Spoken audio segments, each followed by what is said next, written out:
আমার হিন্দু ভাইরা, এই আলোচনা যদি কেউ আপনারা শুনেন, আপনাদের পক্ষে সে 1400 বছর আগে আপনাদের পক্ষে আপনাদের রাইটসের জন্য, আপনাদের অধিকারের জন্য রাসূল সাল্লাল্লাহু আলাইহি ওয়াসাল্লাম লড়াই করেছেন।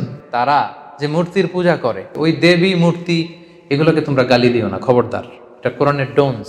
কোরআন বলেছে খবরদার, ওদের প্রতিমা, ওদের মূর্তি, ওদের দেবদেবী, এগুলোকে গালি দিও না। দিলে কি হবে? ওরা আল্লাহকে গালি দিবে, ফলে তুমি কেমন যেন আল্লাহরে গালি খাওয়ানোর কারণ হলো না, ঠিক কিনা? কারণ তুমি তো ওদের দেবীকে গালি না দিলে ওরা তোমার আল্লাহর গালি দিত না। সংখ্যালঘুকে যদি অন্যায়ভাবে কেউ হত্যা করে, আল্লাহ রাসূল সাল্লাল্লাহু আলাইহি ওয়াসাল্লাম বললেন কিয়ামতের দিন সে জান্নাতে তো যাবেই না, জান্নাতের ঘ্রাণও পাবে না। আপনি নামাজ পড়তে পড়তে কপালে দাগ ফেলাই দিয়েছেন, দাড়ি রাখতে রাখতে এত লম্বা জুব্বা, এরপরে হিন্দুদের বাড়ি দখল করতেছেন আর বলতেছেন আপনি বড় হাজী সাহেব। আল্লাহ রাসূল সাল্লাল্লাহু আলাইহি ওয়াসাল্লাম বলছেন কিয়ামতের দিন আল্লাহ রাসূল ওই হিন্দুর পক্ষে থাকবে, আপনার বিপক্ষে। জন্য খবরদার। সংখ্যালঘুদের ব্যাপার দেখেন ইসলাম কত কঠিন হুঁশিয়ারি দিয়েছে। এই যে কিছুদিন আগে আপনারা কুমিল্লার নানুয়া দিঘির পাড়ে আপনারা শুনেছেন, এক হনুমানের পায়ের মধ্যে কোরআনের কপি রাখা থেকে শুরু করে কি তুল কালাম কাণ্ড হয়ে গেল। সেখানে মুসলিমরা যে আক্রমণ করতেছে হিন্দুদেরকে, হিন্দুরা আবার তেড়ে আসতেছে মুসলিমদের দিকে। এই যে একটা ভয়ঙ্কর অবস্থা। তো এগুলো আসলে অনেক রাজনৈতিক উদ্দেশ্য হাসিলের জন্য, নিজেদের ফায়দা হাসিলের জন্য কিছু দুষ্কৃতিকারীরা কিন্তু এটা করে। আদতে কিন্তু বাংলাদেশে এরকম দাঙ্গার হিস্ট্রি নেই। আমরা কিন্তু আবহমান কাল থেকে হিন্দু মুসলিম একসাথে, মানে একই সাথে আমাদের রোজাও চলে, এদের আবার পূজাও চলে এক সময়। আমরা তাফসীর প্রোগ্রাম করলে এরা, এদের ঢোল বাদ্য বাজানোর প্রোগ্রাম থাকলে এরা আকপিস করে দেয়। আবার আমরা যদি আগে জানি ওখানে হিন্দুদের বড় প্রোগ্রাম, আমরা আমাদের তাফসীর প্রোগ্রামকে একটু আকপিস করি। তো এই সুসম্পর্ক সম্প্রীতি কিন্তু আমাদের দেশে আছে। তো এত সুখ আবার অনেকের পছন্দ হয় না। বাংলাদেশে এত সমৃদ্ধি, এত সম্প্রীতি, ফলে কিন্তু নানা ধরনের ষড়যন্ত্রের কবলে আমাদের এই বাংলাদেশের সম্প্রীতি কিন্তু এখন হুমকির মুখে আমরা দেখতে পাচ্ছি। তো এগুলো থেকে বেরিয়ে আসার উপায় কি এবং ইসলাম আমাদেরকে কি গাইডলাইন দেয়, এই বিষয়ে আজকে আমরা কথা শুনবো। তাহলে মূল টপিক ছিল what should be our relation with the people of different faith, আর সাব টপিক কি কি থাকবে এটা আমি আপনাদের সাথে শেয়ার করলাম। পুরো বুঝতে পেরেছেন ব্যাপারটা? কি নিয়ে আলোচনা করব? বোরিং হচ্ছে না তো আপনারা? তো প্রথমে আমরা বলবো যে অমুসলিমরা আমাদের বন্ধু হতে পারবে কিনা। এই ব্যাপারটা নিয়ে কথা বলতে যে আমাদের অনেক মুসলিম ভাই বোনেরা একটু সংশয়ে থাকেন কোরআনের কয়েকটা আয়াত নিয়ে। আয়াতগুলো কি একটু বলি। এক নম্বর হচ্ছে সূরা আলে ইমরানের 28 নম্বর আয়াতের অর্থ করতে যে একটু গুলিয়ে ফেলেন। আল্লাহ তাআলা সেই আয়াতে বলছেন লা ইয়াত্তাখিদিল মুমিনুনাল কাফিরিনা আউলিয়া মিন দুনিল মুমিনিন, অর্থাৎ বিশ্বাসীরা, মুমিনরা যেন মুমিন ছাড়া অন্য কাউকে, মানে কাফির কাউকে, কাফিরদেরকে যেন আউলিয়া হিসেবে গ্রহণ না করে। রিপিট, আমার আবারও বলছি, বিশ্বাসীরা যেন আরেক বিশ্বাসীকে ছাড়া কোনো কাফিরকে তাদের আউলিয়া না বানায়। এখন আউলিয়া মানে কি? আউলিয়ার অর্থ করতে যে অনেকে অর্থ করে বন্ধু, অনেক ট্রান্সলেশনে কি বলে? বন্ধু। আসলে এই অর্থটা ভুল। মুমিন যেন মুমিন ছাড়া অন্য কাউকে বন্ধু না বানায়, কথাটা ঠিক না। তাহলে সঠিকটা কি আমরা বলবো এখনই। আরেকটা আয়াত এরকম আছে, কনফিউশনে পড়ে যায়। সূরাতুল মায়েদার 51 নম্বর আয়াত, আল্লাহ তাআলা বলছেন ইয়া আইয়ুহাল্লাযীনা আমানু লা তাত্তাখিযুল ইয়াহুদা ওয়ান নাসারা আউলিয়া, মানে ওহে বিশ্বাসীরা, তোমরা ইহুদি নাসারাদেরকে তোমাদের আউলিয়া বানিও না। এটার অর্থ অনেকে করে কি? বন্ধু। তার মানে এই দুই আয়াতের অর্থ করতে যে অনেকে বলে মুমিন যেন মুমিন ছাড়া কোনো কাফিরকে আউলিয়া না বানায়, মানে বন্ধু না বানায়। আবার পরের আয়াতে ওহে বিশ্বাসীরা, খবরদার ইহুদি নাসারাদেরকে তোমাদের আউলিয়া বানিও না। অর্থ কি করে? বন্ধু বানিও না। এই ব্যাপারটাতে সংশয়। আসলে আউলিয়া শব্দটা হচ্ছে বহুবচন, এর এক বচন হচ্ছে ওয়ালি। আমরা বলি না ওয়ালি, ওয়ালি ওলি বলি না, ওলি বড় আল্লাহর ওলি, এই ওলি আর কি। শুদ্ধ আরবি হচ্ছে ওয়ালি। তো ওয়ালির প্লুরাল হচ্ছে আউলিয়া। ওয়ালির অনেক অর্থ, বন্ধু বা ফ্রেন্ড, এটাও জন্য একটা অর্থ, আরো অনেক অর্থ আছে। এখানে আসলে পারফেক্ট অর্থ হবে যদি আপনি বলেন যে বন্ধু না বলে যদি অর্থ আপনি গার্ডিয়ান বলেন, প্রোটেক্টর বলেন, ভেরি ইন্টিমেট ক্লোজ ফ্রেন্ডশিপ বলেন, তখন অর্থটা ঠিক আছে। তার মানে সঠিক অর্থ হবে কোনো মুমিন যেন মুমিনকে বাদ দিয়ে কোনো কাফিরকে তার গার্ডিয়ান না বানায়। পার্থক্য আছে না? এক জায়গায় বলা হলো বন্ধু, আর আরেক জায়গায় বলা হচ্ছে গার্ডিয়ান। সো গার্ডিয়ান যদি বলা হয় তাহলে পারফেক্ট অর্থ হয়। মানে আমরা কোনো নন মুসলিমকে আমাদের গার্ডিয়ান বানাতে পারবো না। পারবো নাকি?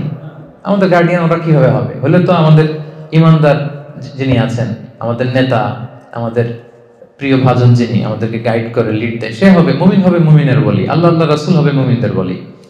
তো ওয়ালায়া ওয়ালায়া যেটা গার্ডিয়ানশিপ, এটা হচ্ছে আ'লা মিনাস সাদাকা, বন্ধুত্বের চেয়ে এটা অনেক উপরে। কিন্তু সিম্পলি আমরা যে ভুলটা করে ফেলি, আমরা বন্ধু বলে ফেলি।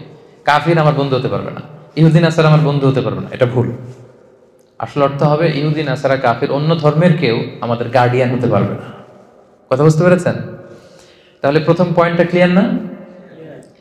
বন্ধু হতে কোনো সমস্যা নাই, স্বাভাবিক যে ফ্রেন্ডশিপ এটা হতেই পারে। যে কারোর সাথে হতে পারে না? হতে পারে। এই যে এখানে আপনি আছেন, এই যে কাওয়ান কাওয়ান বলতেছিলাম কেন? আপনাদেরকে বোঝানোর জন্য আর কি। কাওয়ান ওয়ার্ডটা আমার লাগতেছিল আপনাদেরকে বোঝানোর জন্য। তো তারা আপনাদের আসলে কাওয়ান হতে পারে, বন্ধু হতে পারে, কোনো সমস্যা নাই। কিন্তু তাদেরকে ওইরকম লয়াল গার্ডিয়ানশিপ দেওয়া যাবে না, তাদেরকে প্রোটেক্টর হিসেবে নেওয়া যাবে না, কিন্তু স্বাভাবিক বন্ধুত্ব হতে পারে। তাহলে প্রথম যেই আমাদের মিসকনসেপশন, এটা আপনাদের কাছে ক্লিয়ার হয়েছে? ক্লিয়ার। এটা আরো ক্লিয়ার হবে আপনাদের কাছে আমি যদি কোরআনের আরেকটা আয়াতকে এখানে রেফার করি, সূরাতুল মুমতাহিনার 8 নম্বর আয়াত, যে আয়াতটি দিয়ে আমি আজকের আলোচনা শুরু করেছি। সেখানে আল্লাহ তাআলা বলছেন, লা ইয়ানহাকুমুল্লাহু আনিল্লাযীনা লাম ইউকাতিলুকুম ফিদ-দীন ওয়া লাম ইখরিজুকুম মিন দিয়ারিকুম আন তাবাররুহুম ওয়া তুকসিতু ইলাইহিম ইন্নাল্লাহা ইউহিব্বুল মুকসিতিন। এর মানে হচ্ছে, যারা অমুসলিমদের মধ্য থেকে যারা তোমাদের সাথে যুদ্ধ করে না আর তোমাদেরকে তোমাদের ঘর বাড়ি থেকে তাড়িয়ে দেয় না, তাদের সাথে ভালো আচরণ করতে কিন্তু আমি আল্লাহ নিষেধ করি নাই। তাদের সাথে মহানুভবতা দেখাতে, ন্যায় পরায়ণতা দেখাতে, সুন্দর আচরণ দেখাতে কিন্তু আমি আল্লাহ নিষেধ করি নাই, বরং এটাই আমি আল্লাহর আদেশ। কারণ ইন্নাল্লাহা ইউহিব্বুল মুকসিতিন, আল্লাহ তাআলা ন্যায় পরায়ণ যারা আছে তাদেরকে পছন্দ করে। অন্যের প্রতি যারা দয়া দেখায় তাদেরকে আল্লাহ তাআলা কি করে? পছন্দ করে। তাহলে আমরা কিন্তু বুঝতে পারলাম দুইটা কাজ যারা করে তাদের সাথে আমাদের সমস্যা, কিন্তু এই দুইটা কাজ যে সমস্ত অমুসলিমরা করছে না আমাদের সাথে, তাদের সাথে আমাদের কোনো ঝামেলা নাই। সেই দুইটা কাজ কি? এক হচ্ছে আমাদের সাথে যারা শত্রুতা দেখায় না, বিরোধ দেখায় না, যুদ্ধে লিপ্ত না, আবার আমাদেরকে আমাদের ঘর থেকে উচ্ছেদ করছে না, এলাকা ছাড়া করছে না, এরকম যদি অমুসলিম হয় তাদের সাথে আমাদের ভালোবাসা দেখাতে, মহানুভবতা দেখাতে, ন্যায় পরায়ণতা দেখাতে কোনো বাধা আছে? নাই। আচ্ছা সিম্পলি ধরেন, এই যে মালয়েশিয়াতে ভিন্ন ধর্মের হিন্দু ভাইরা, তামিলরা, তারপর চাইনিজ বৌদ্ধ ধর্মের চাইনিজ ভাই বোনেরা, এরা কি আমাদের সাথে যুদ্ধে লিপ্ত? সবাই বলতে হবে, যুদ্ধে লিপ্ত? তামিলরা যুদ্ধে লিপ্ত? থাও ধর্ম আছে একটা, এরা কি আমাদের বিরুদ্ধে যুদ্ধে লিপ্ত? তো এদের সাথে আমাদের কি সমস্যা? এদের সাথে আমাদের ফ্রেন্ডশিপ হতে পারে, এদের সাথে আমাদের ভালো আচরণ দেখানো লাগতে পারে। আল্লাহ তাআলা পুরো স্পেকট্রামটা উল্লেখ করেছেন, দ্য এন্টায়ার স্পেকট্রাম। বীর আর টেস্ট, বীর মানে হচ্ছে সর্বোচ্চ ভালোবাসা দেখানো, এটা প্রয়োজন আপনি দেখাতে পারেন। মা বাবার প্রতি যে আমরা সদাচরণ দেখাই, এটাকে আরবিতে বলে বিররুল ওয়ালিদাইন। আর টেস্ট হচ্ছে সমান সমান, সে যতটুকু ভালো আচরণ করে আমি অতটুকু করব। তাহলে আল্লাহ সর্বোচ্চ থেকে সর্বনিম্ন সবটার কথা আল্লাহ বললেন। কেউ যদি তোমাদেরকে তেড়ে না আসে, ধর্মযুদ্ধে লিপ্ত না হয়, তোমাদের সাথে তোমাদেরকে ভিটেমাটি ছাড়া করতে না চায়, তাদের সাথে ভালো আচরণ করতে আমি আল্লাহর কোনো নিষেধ নাই। এই আয়াত থেকে এবার বুঝতে পারছেন না যে সুন্দর আচরণ করতে হবে এদের সাথে? আর অন্য ধর্মাবলম্বী ভাই বোনদের সাথে ভালো আচরণ করলেই না তারা ইসলামের দ্য বিউটি অফ ইসলামকে তারা দেখবে, বুঝবে। আপনি সুন্দর সুন্দর ইসলামের কথাগুলো যদি পৌঁছে দেন, মানুষের সাথে শেয়ার করেন, আপনি অবাক হবেন কিভাবে পঙ্গপালের মতো মানুষ, অন্য ধর্মের লোকের আপনার কথা শুনতে আসবে, তারা আপনাকে দেখে ইমপ্রেস হবে। কারণ you are the ambassador of Islam. আমরা প্রত্যেকে ইসলামের অ্যাম্বাসেডর। আমার কাছে সবচেয়ে বেশি ভালো লাগে যে অনেক বিধর্মী ভাইরা আমার সাথে কথা বলতে আসে। এয়ারপোর্টে, বিভিন্ন জায়গায় অনেক হিন্দু ছেলেরা দৌড়ে আসে, বলে হুজুর আপনার সাথে একটা সেলফি তুলবো। অন্যদেরকে না করলেও এদেরকে আমি না করি না। আমি বলি যে হ্যাঁ তোলো, যত মনে চায় তোলো। এই তো গত পরশু বোধহয় বুকিট বিনতাং এরিয়াতে আমার একটা কাজ ছিল, হঠাৎ এক ছেলে দৌড়ে আসছে, দেখে বলতেছে হুজুর একটু গ্লাসটা নামান। তো গ্লাস নামালাম, বলতেছে আমি কি বড়ুয়া যেন বললো, বড়ুয়া। বলতেছে আমি বৌদ্ধ ধর্মের, বাড়ি কোথায়? কক্সবাজার। তো কি করো? এখানে কাজ করি। তো বলে আমি বৌদ্ধ হলেও আপনার আলোচনা সব শুনি, আমি আপনার আলোচনাগুলো আমার খুব ভালো লাগে, আমি অনেক কিছু শিখতেছি। So this is the way. এইভাবেই তো ওদের কাছে পৌঁছতে হবে আমাদের। এমন তো হতে পারে সে আলোচনাগুলো শুনতে শুনতে ইসলামের সৌন্দর্য, ইসলামের এই যে ব্রড সেন্স, ইসলামের এই মাধুর্য, এগুলো দেখে একসময় সে কালেমা পড়ে কিন্তু মুসলমান হয়ে যেতে পারে না? আমাদের অনেক প্রোগ্রামে অনেক অন্য ধর্মের ভাই বোনেরা কিন্তু এসে কালেমা পড়ে মুসলমান হচ্ছে, তারা শাহাদা বাক্য পাঠ করতেছে। তো আপনি যদি ওদের সাথে কথাই না বলেন, আপনি যদি ওদেরকে শত্রু জ্ঞান করেন, তো তারা কি আপনার সাথে মিশতে পারবে? পারবে না, তো কাছেই তো আসতে পারবে না। মুসলিম হওয়া, আমাদের ইসলাম সম্পর্কে জানা তো দূরের কথা। তাহলে সম্মানিত ভাইরা, এটা ক্লিয়ার হলো যে আসলে বন্ধুত্বে, কোনো সাধারণ বন্ধুত্বে কোনো সমস্যা নেই, এবং যারা আমাদের প্রতি হেট্রেড ছড়ায়, তারপর হিংসা ছড়ায়, আমাদের সাথে বিরোধে লিপ্ত, আমাদেরকে উৎখাত করতে চায়, এদের সাথে আমাদের রিয়াকশন ভিন্ন। কিন্তু স্বাভাবিকভাবে কোনো অন্য ধর্মের লোকদের সাথে আমাদের খারাপ আচরণের সুযোগ নেই, বরং আল্লাহ তাআলা তাদের সাথে মহানুভব হতে বলেছেন, ভালো আচরণ করতে বলেছেন। যত সর্বোচ্চ আচরণটা, আমাদের ভালো আচরণের সর্বোচ্চটা কিন্তু তাদেরকে দেখাতে বলেছেন, যাতে এগুলো দেখে তারা ইসলামের প্রতি কি হয়, আকৃষ্ট হয়। বুঝতে পেরেছেন না ব্যাপারটা? ক্লিয়ার তো না? আচ্ছা, এবারে এতক্ষণ তো দলিল দিলাম, এবার কিছু কমন সেন্স বলি। এটা কমন সেন্সও আমাদের বলে যে আমাদের যেই ন্যাচারাল লাভ, ভালোবাসা, এইটা আমরা আটকাবো কিভাবে? এটা তো আটকানোর সুযোগ নাই। সহজাত ভালোবাসা যেটা এমনি মন থেকেই আসে। দেখবেন অনেক, আমি কুমিল্লাতে থাকতে এক হিন্দু দোকান থেকে মুদির সদাই করতাম আর কি, মুদি আইটেমটা কিনতাম। অন্য মুসলিমদের ওখানে কেন যেতাম না, মানে একবার তার দোকানে যাওয়ার পরে এত ভালো আচরণ, এত তার সুন্দর ডিলিংস, আমাকে সে মুগ্ধ করেছে। তো বাধ্য হয়ে একে আর বাদ দিতে পারি নাই। বাজারে গেলেই আমি এর কাছ থেকে সদাইটা নিয়ে নিতাম। তো এই যে আমার মুগ্ধতা, তার সততা দেখে, তার নিষ্ঠা দেখে, এটার কি আমার হাত আছে? হৃদয়ের উপরে তো আমার হাত নাই। এজন্য ইসলাম সহজাত যে ভালোবাসাটা তৈরি হয় অন্যের প্রতি, এটাতে বাধা দেয় না। সিম্পলি একটা উদাহরণ দিয়ে বলি, আল্লাহ রাসূল সাল্লাল্লাহু আলাইহি ওয়াসাল্লামের চাচা আবু তালেব, উনি কি ইসলাম ধর্ম গ্রহণ করেছিলেন? জানেন আপনারা? উনি কিন্তু ইসলাম ধর্ম গ্রহণ করেনি, মুশরিক ছিলেন। কি ছিলেন? শিরকের উপরই ইন্তেকাল করেছেন। এমনকি মৃত্যুর বিছানায় আল্লাহ রাসূল সাল্লাল্লাহু আলাইহি ওয়াসাল্লাম যে বললেন, চাচা একবার শুধু বলেন আশহাদু আল্লা ইলাহা ইল্লাল্লাহ ওয়া আশহাদু আন্না মুহাম্মাদান আবদুল্লাহি ওয়া রাসূলুহু, বাকিটা আমি আল্লাহর সাথে বুঝবো, শুধু একবার এটা আপনি আমাকে বলেন। কারণ আজীবন রাসূল সাল্লাল্লাহু আলাইহি ওয়াসাল্লামকে শেল্টার দিয়েছিলেন উনি, আর্থিক shelter, financial shelter, political shelter, social shelter. মানে নিজের বাবা যেরকম সন্তানকে আগলে রাখে, রাসূল সাল্লাল্লাহু আলাইহি ওয়াসাল্লামের চাচা আবু তালেব আগলে রেখেছিলেন, কিন্তু ইসলাম ধর্ম গ্রহণ করেননি। তো রাসূল সাল্লাল্লাহু আলাইহি ওয়াসাল্লাম এই চাচাকে অনেক ভালোবাসতেন। তো রাসূল সাল্লাল্লাহু আলাইহি ওয়াসাল্লাম যে ভালোবাসতেন, এটা কি অপরাধ ছিল? কারণ এটা সহজাত ভালোবাসা, এটা এমনিতেই চলে আসে। উনি মুশরিক ছিলেন, কিন্তু রাসূল সাল্লাল্লাহু আলাইহি ওয়াসাল্লাম অত্যন্ত ভালোবাসতেন। রাসূল সাল্লাল্লাহু আলাইহি ওয়াসাল্লামের প্রথম বিয়েটা আম্মা জান খাদিজাতুল কুবরা রাদিয়াল্লাহু তাআলা আনহার সাথে উনি নিজে পড়িয়েছেন, উনি নিজে খুতবা দিয়েছেন। বিয়ের মোহরানাটা নিজ পকেট থেকে আদায় করে দিয়েছেন। সুবহানাল্লাহি ওয়া বিহামদিহি। তো তাহলে আমরা কমন সেন্সে বুঝি যে সহজাত ভালোবাসা, ভালো লাগা, এটাতে কোনো দোষ নাই। যেমন আপনার ক্লাসমেট থাকতে পারে, হিন্দু ক্লাসমেট, যারা চাকরি করেন, কলিগ থাকতে পারে, বৌদ্ধ কলিগ থাকতে পারে না? তো সে বৌদ্ধ, সে হিন্দু বিদায় কি আপনি আর চোখে তাকাবেন তার দিকে? সেও তো মানুষ, সেও কি মানুষ। সবার বাবা মা আদতে কিন্তু একজন, আদম আর হাওয়া। ঘুরে ফিরে কিন্তু আমরা ওই বড় বিগ ফ্যামিলির part of the big family. কি বলেন? সো এই জন্য ইসলাম সহজাত ভালোবাসাকে নিষেধ করে না, যেটা এমনি একটা মুগ্ধতা কাজ করে, কারো সততা, কারো নিষ্ঠা দেখে তার প্রতি একটা ভালো লাগা, বন্ধুত্ব হতে পারে। বন্ধুত্বে কোনো সমস্যা নেই। সমস্যা হচ্ছে গার্ডিয়ান বানানো যাবে না। আমার সবকিছু আমি এর হাতে ছেড়ে দিলাম, উনি আমার যেটা বলে ওইটাই আমি করি না, এটা করতে নিষেধ করেছেন। আউলিয়া বলতে ওইটাকে নিষেধ করেছেন। আরেকটা প্রমাণ হচ্ছে, অমুসলিমদের প্রতি সহজাত ভালোবাসা যদি বৈধ না হতো, তাহলে আহলে কিতাবদেরকে বিয়ে করার বৈধতা ইসলামে থাকতো না। ইসলামে একটা বিধান আছে যেটা আমরা অনেকে জানি না। আহলে কিতাব যে মেয়েরা আছে, অর্থাৎ ইহুদি নাসারাদের মধ্য থেকে যারা আহলে কিতাব, প্রকৃত আহলে কিতাব, ওই মেয়েদেরকে কিন্তু মুসলিম পুরুষরা বিয়ে করতে পারে উইথ সার্টেন কন্ডিশন। তো যাকে আমি বিয়ে করব, সে আমার ধর্মের না, সে আহলে কিতাব, অন্য কিতাব মানে ওল্ড টেস্টামেন্ট মানে নিউ টেস্টামেন্ট মানে অন্য ধর্মের। তো তাকে বিয়ে করলে তো তাকে আমার ভালোবাসতে হবে। কি বলেন? যাকে আমি বিয়ে করব, এক ঘরের নিচে থাকবো, একসাথে থাকবো, তার সাথে আমার ভালোবাসার ব্যাপারটা আসবে না? তো তাহলে দেখেন যে স্বাভাবিক ভালোবাসা যদি অবৈধ হতো, তাহলে আহলে কিতাবদের যে নারীদের সাথে মুসলিম পুরুষদের বিয়ের বৈধতা উইথ সার্টেন কন্ডিশন, এটা কিন্তু হতো না। এক্ষেত্রে অনেক কন্ডিশন আছে। আল্লাহ তাআলা বলছেন, ওয়াল মুহসানাতু মিনাল মুমিনাত ওয়াল মুহসানাতু মিনাল্লাযিনা উতুল কিতাব।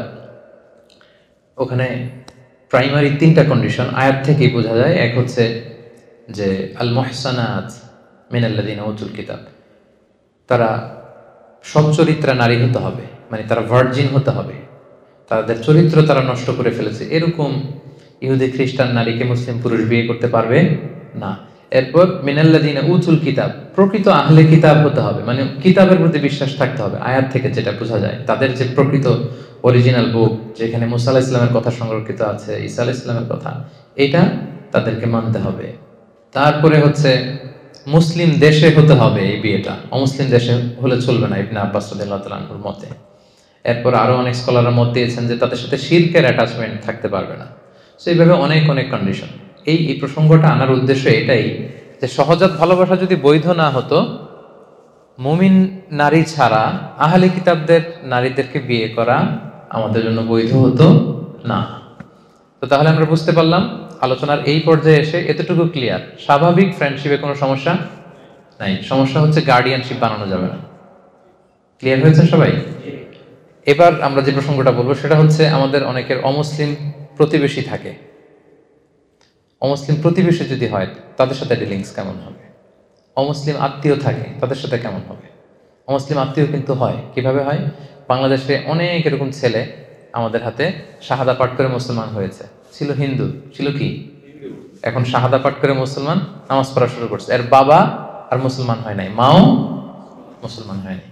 তাহলে বাবা মা রয়ে গেছে কি হিন্দু, আর ছেলে হয়ে গেছে কি মুসলিম। এই যে এই ছেলের আত্মীয় বাবা মা হিন্দু, ভাই হিন্দু, সবাই হিন্দু, সে হয়েছে শুধু মুসলমান। এখন তার সাথে তার ফ্যামিলির সম্পর্কটা কেমন হবে? দেখি ইসলাম কি বলে। প্রথম আমি যদি প্রতিবেশীর কথা বলি, দেখেন রাসূল সাল্লাল্লাহু আলাইহি ওয়াসাল্লাম একটা ছোট্ট হাদিস শোনাবো, শুনলেই আপনি বুঝতে পারবেন। সহিহ মুসলিমের হাদিস, হাদিস নাম্বার 47। আল্লাহ রাসূল সাল্লাল্লাহু আলাইহি ওয়াসাল্লাম বলেন, মান কানা ইউমিনু বিল্লাহি ওয়াল ইয়াউমিল আখির ফালইউকরিম জারাহু। যে আল্লাহয় বিশ্বাস করে, আখিরাতে বিশ্বাস করে, সে যেন প্রতিবেশীকে সম্মান করে। কাকে সম্মান করে? প্রতিবেশীকে। নাকি বলছে মুসলিম প্রতিবেশীকে?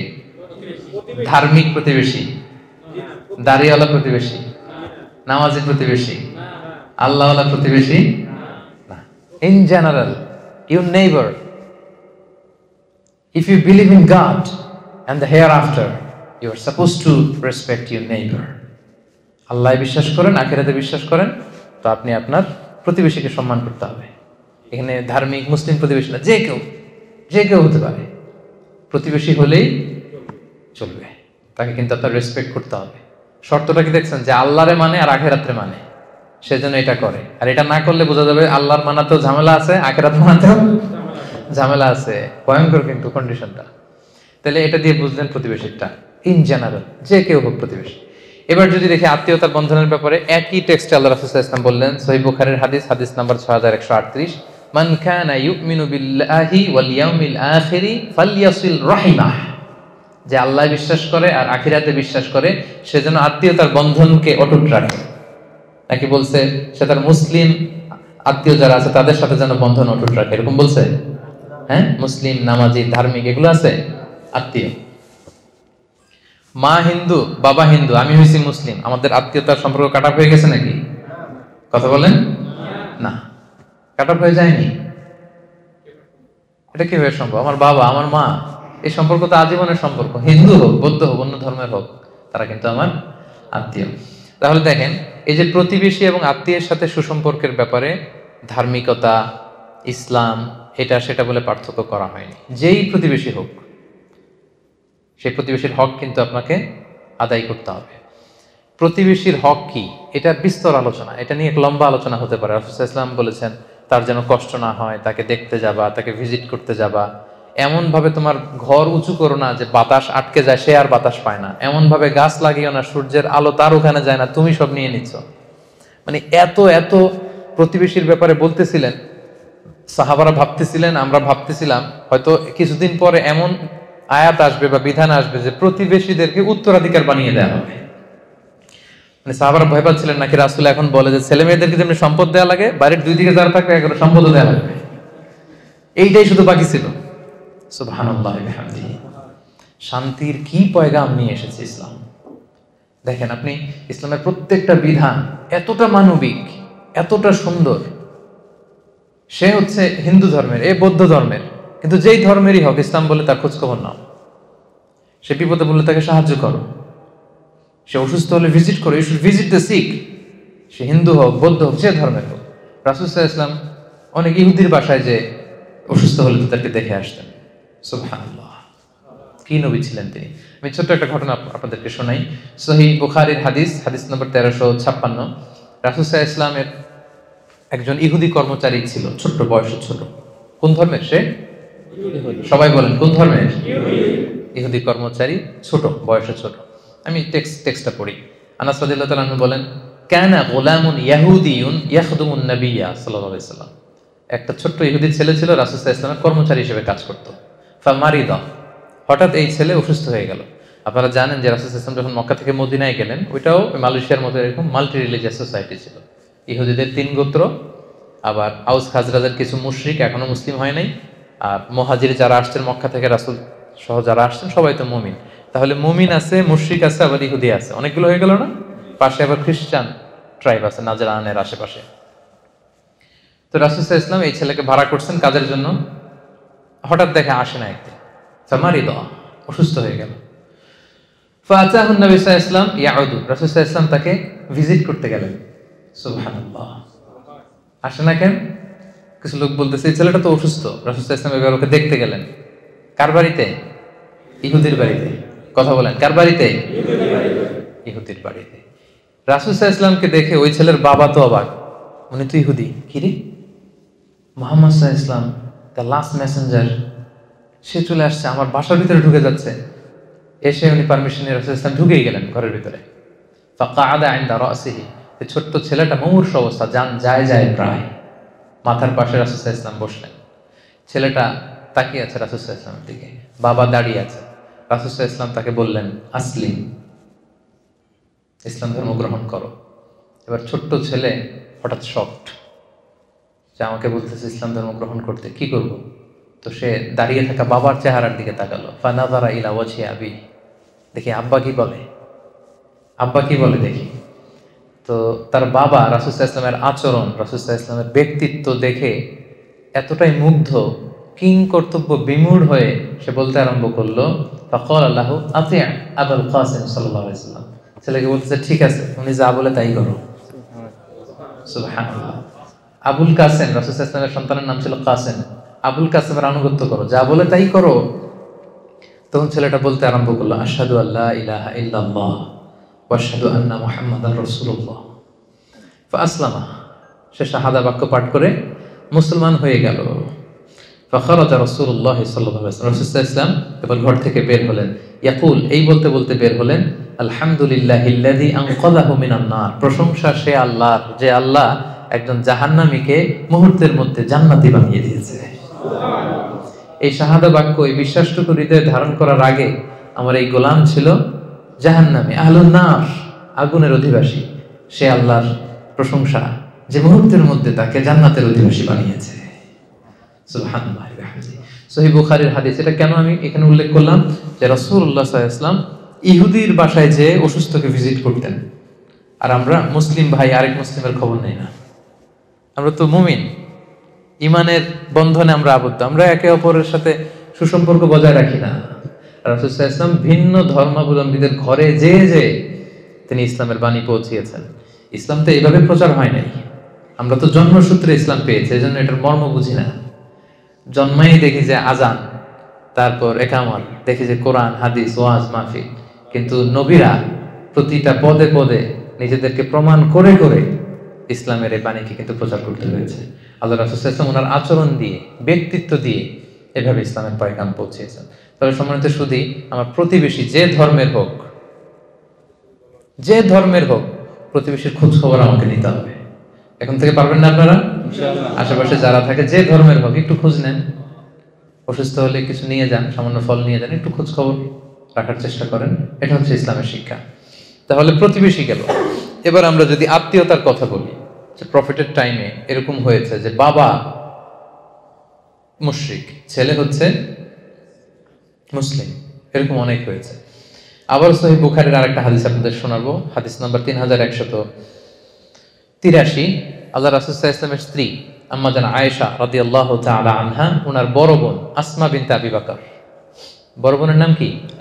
আসমা বিনতে আবি বকর। ওনারা আবার সহোদরা বোন ছিলেন না, মানে আপন বোন না। আবু বকর রাদিয়াল্লাহু তাআলা একাধিক বিয়ে করেছিলেন। আয়েশা রাদিয়াল্লাহু তাআলার মা একজন, আসমা ওনার মা আরেকজন। আসমা অনেক বড় ছিল, 12 বছর বড় ছিল আয়েশা রাদিয়াল্লাহু তাআলা থেকে। হিজরত করে যখন উনি চলে এসেছেন, জুবাইর ইবনুল আওয়াম রাদিয়াল্লাহু তাআলা হচ্ছে ওনার হাজবেন্ড। তো মদিনাতে যখন চলে এসেছেন, এরপর হুদাইবিয়ার সন্ধি যখন হলো ষষ্ঠ হিজরিতে, হুদাইবিয়ার পরে মক্কা থেকে মদিনায় আসা যাওয়ার শিথিল করা হলো নিয়ম। এই যে কিছুদিন আগে আমাদের ইন্টারস্টেট ব্যান করা ছিল না, এরপরে কি করা হলো, শিথিল করা হলো যে ইন্টারস্টেট করা যাবে। তো এই সন্ধি হওয়ার আগে যুদ্ধ পরিস্থিতি ছিল, পিস এগ্রিমেন্ট যখন হলো হুদাইবিয়ার, তখন মক্কার লোক মদিনায় আসতে পারে, মদিনার লোক মক্কা যেতে পারে। তো এখন আসমার মা আবু বকর রাদিয়াল্লাহু তাআলা আনহুর স্ত্রী, ওনার নাম হচ্ছে কুতাইলা, কুতাইলা বিনতে আব্দুল উজ্জা। তিনি ছিলেন মুশরিকা, তিনি কি, আর মেয়ে আসমা হচ্ছে মুসলিমা। তাহলে মা মুশরিক, মেয়ে মুসলিমা।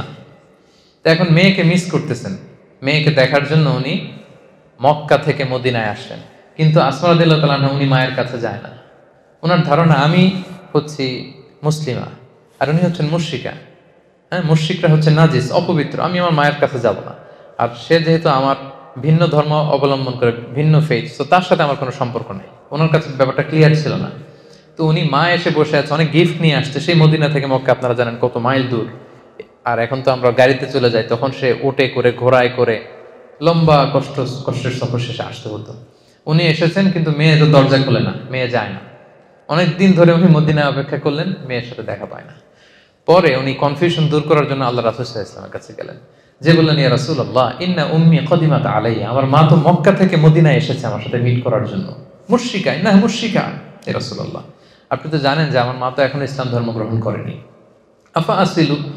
আফা আসিলুহা ইয়া রাসূলুল্লাহ, আমি কি আমার মায়ের সাথে আত্মীয়তার বন্ধনকে বজায় রাখবো, নাকি এখন যে তাকে বর্জন করেছি, কথা বলা বন্ধ করেছি, এটাই ঠিক রাখবো? আল্লাহ রাসূল সাল্লাল্লাহু আলাইহি ওয়াসাল্লাম বললেন, হ্যাঁ অবশ্যই, নাম সিলিহা, বজায় রাখবে মানে অবশ্যই অবশ্যই অবশ্যই তুমি তোমার মায়ের সাথে আত্মীয়তার বন্ধনকে অটুট রাখবে। যাও, আচ্ছা তুমি যাও, তোমার মায়ের সাথে দেখা করো, আত্মীয়তার বন্ধনকে তুমি মিলিয়ে রাখো, এটাকে কখনো কাট অফ করা যাবে না। সুবহানাল্লাহ। দেখেন, মা হচ্ছে মুশরিকা, মেয়ে হচ্ছে মুসলিমা, কিন্তু সম্পর্ক কি ছিন্ন করা যাবে? কথা বলেন। তাহলে বাংলাদেশে এরকম অ্যাভেলেবেল ঘটনা ঘটে, ছেলে মুসলমান হয়েছে, বাপ মা হিন্দু, সম্পর্ক কিন্তু কখনো নষ্ট করা যাবে না, যেহেতু আত্মীয়তার বন্ধন। মা বাবার সেবা করতে হবে, যদিও মা বাবা হিন্দু, মা বাবাকে প্রতি মাসে ন্যায়সঙ্গতভাবে যে খরচ দেওয়া দরকার সেটা দিতে হবে, তাদের খোঁজ খবর রাখতে হবে। ভাই বোনের যে হক, এই হকগুলো কিন্তু ঠিকই আদায় করতে হবে। তাহলে ভিন্ন ধর্মাবলম্বী যদি আমার প্রতিবেশী হয়, প্রতিবেশীর যে হক অন্য ধর্মের হলেও একই হক। আত্মীয় যদি ভিন্ন ধর্মেরও হয়, তাহলে আত্মীয়তার সম্পর্কের ব্যাপারটা মুসলিম হলে যেরকম, অমুসলিম হলেও একই রকম। তাহলে সেখানে স্বাভাবিক বন্ধুত্ব না, অমুসলিমদের সাথে প্রথমে তো জানলাম বন্ধুত্ব, ফ্রেন্ডশিপ হতে পারে, কিন্তু প্রতিবেশী হলে এটার গভীরতা আরো বেশি, আত্মীয় হলে গভীরতা আরো বেশি। বুঝতে পেরেছেন সবাই? এবার যে পয়েন্টটা নিয়ে কথা বলবো আমরা, সেটা হচ্ছে অনেক সময় এরকম হয় যে নন মুসলিম কেউ অনেক সময় আমাদেরকে অনেক খাবার দেয়, গিফট দেয়, হতে পারে না এরকম? এই যে মালয়েশিয়াতে তো কি হয়, দিওয়ালি হয় না, এখানে দীপাবলি বলে, ইন্টারন্যাশনালি তো এটা হচ্ছে দিওয়ালি।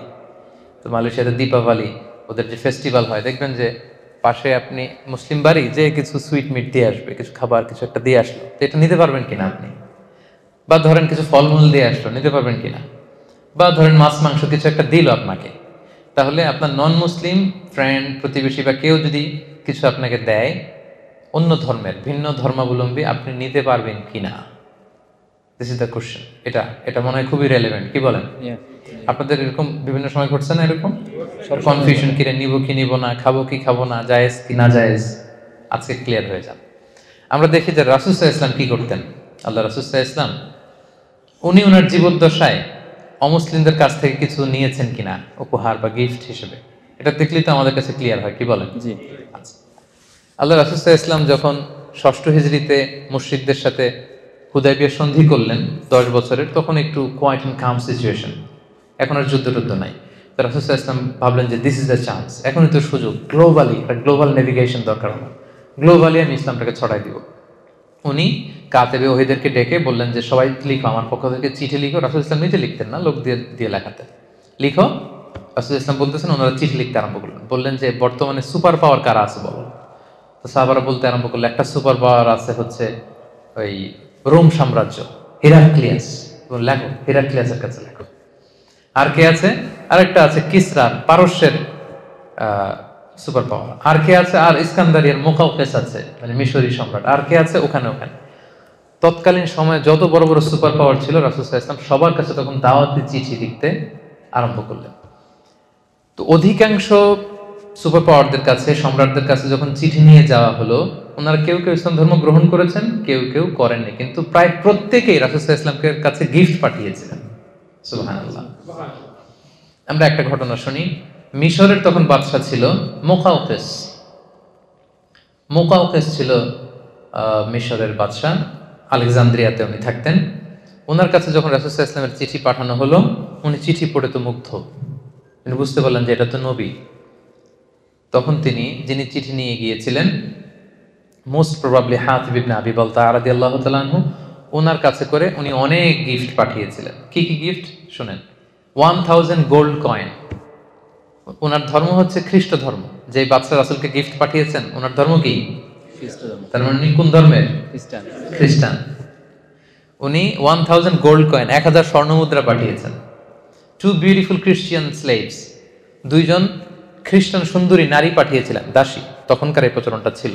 একজনের নাম হচ্ছে মারিয়া বিনতে শামউন আল কিবতি, আরেকজনের নাম হচ্ছে সিরিন। তো মারিয়াকে তিনি স্ত্রী হিসেবে রেখেছিলেন, আর সিরিনকে তিনি আরেক সাহাবীর জন্য দিয়েছিলেন, হাসান বিন সাবিত রাদিয়াল্লাহু তাআলা আনহু, রাসূল সাল্লাল্লাহু আলাইহি ওয়াসাল্লামের সভাকবি। এখানেই শেষ না, একজন পুরুষ কর্মচারী পাঠিয়েছিলেন 20 pieces of fine garments, 20 piece থান কাপড়। 20 পিস কি? যাতে রাসূল সাল্লাল্লাহু আলাইহি ওয়াসাল্লাম জামা বানাতে পারেন, থান কাপড় পাঠিয়েছেন। এরপর একটা গাধা পাঠিয়েছেন, একটা খচ্চর পাঠিয়েছেন। আল্লাহ রাসূল সাল্লাল্লাহু আলাইহি ওয়াসাল্লাম এই মুকাউকেসের পাঠানো সবগুলো গিফট তিনি গ্রহণ করেছিলেন। সুবহানাল্লাহ, সব গ্রহণ করেছিলেন। ধর্ম কি ছিল? খ্রিস্টান। কথা বলে না, খ্রিস্ট ধর্ম। আজকে মিজানুর রহমান আজহারি যদি নাই, আজকে ধরেন যে এখানকার খ্রিস্টান কোন ফেইথ লিডার, ধরেন চার্চের পোপ শুনলো যে বাংলাদেশে একজন দায়ী, তো তাকে আমি দুইটা রাসূল সাল্লাল্লাহু আলাইহি ওয়াসাল্লামকে 20 পিস পাঠাইছে, ধরেন আমার জন্য 2 পিস থান কাপড় পাঠাইলো যে দিয়ে আসো তাকে। তারপরের দিন পত্র পত্রিকায় চলে আসবে এটা অবশেষে, না? আচ্ছা, তো তখন আসবে যদি খ্রিস্টান পাদ্রীর কাছ থেকে সে এগুলো নিছে, নাউযুবিল্লাহি মিন যালিক, আস্তাগফিরুল্লাহ। কত খারাপ, এত ভালো মনে করতাম ওনাকে, শেষমেশ খ্রিস্টানদের থেকে উনি জিনিসপত্র নেওয়া শুরু করলো। কিন্তু প্রফেট সাল্লাল্লাহু আলাইহি ওয়াসাল্লাম যে আসলে কি সুন্নাহ আমাদের জন্য রেখে গিয়েছেন, উনি আসলে কি করে গিয়েছেন, সেখান থেকে আমাদের শিক্ষাটা কি, ওইটাই আমাদের জানা নেই। মুকাউকেস সে খ্রিস্ট ধর্মের সম্রাট ছিল, খ্রিস্টান, তার পাঠানো গিফট রাসূল সাল্লাল্লাহু আলাইহি ওয়াসাল্লাম নিয়েছেন। শুধু নিজেই নেন নাই, এক সাহাবীর সাথে শেয়ারও করেছিলেন। আর বেশিরভাগ জিনিস রাসূল সাল্লাল্লাহু আলাইহি ওয়াসাল্লাম বিভিন্ন সময় দিয়ে দিতেন মানুষকে, এগুলো রিসিভ করেছেন, আর কিছু হয়তো রেখেছেন, বেশিরভাগই তিনি দিয়ে দিয়েছেন। তার মানে অন্য ধর্মের কেউ যদি আপনাকে কোনো গিফট করে, আপনি নিতে পারবেন। এটা ক্লিয়ার হয়েছেন? আরো ক্লিয়ার করব আমি সামনে। আলী রাদিয়াল্লাহু তাআলা আনহু উনি বর্ণনা করেন, মুসনাদে আহমদ ইবনে হাম্বলে হাদিসে এসেছে, উনি বলেন যে আহদা কিসরা লিরাসূলিল্লাহ সাল্লাল্লাহু আলাইহি ওয়াসাল্লাম ফাকাবিলা মিনহু ওয়া আহদা লাহু কাইসার ফাকাবিলা ওয়া আহদাত লাহুল মুলুকু ফাকাবিলা মিনহা। মানে রাসূল সাল্লাল্লাহু আলাইহি ওয়াসাল্লামকে কিসরা, কাইসার এবং যত যত রাজা বাদশারা যত গিফট রাসূলকে দিয়েছিলেন, সবগুলো গিফট রাসূল সাল্লাল্লাহু আলাইহি ওয়াসাল্লাম গ্রহণ করেছিলেন। সুবহানাল্লাহ। এতগুলো খ্রিস্টানের কথা, তার মানে বাকিদের যদি হিসাব করেন দেখা যাবে যে কেউ ছিল ইহুদি, তারপরে কিসরার সে তো ছিল অগ্নি উপাসক, কিসরার প্রধান সে কি ছিল?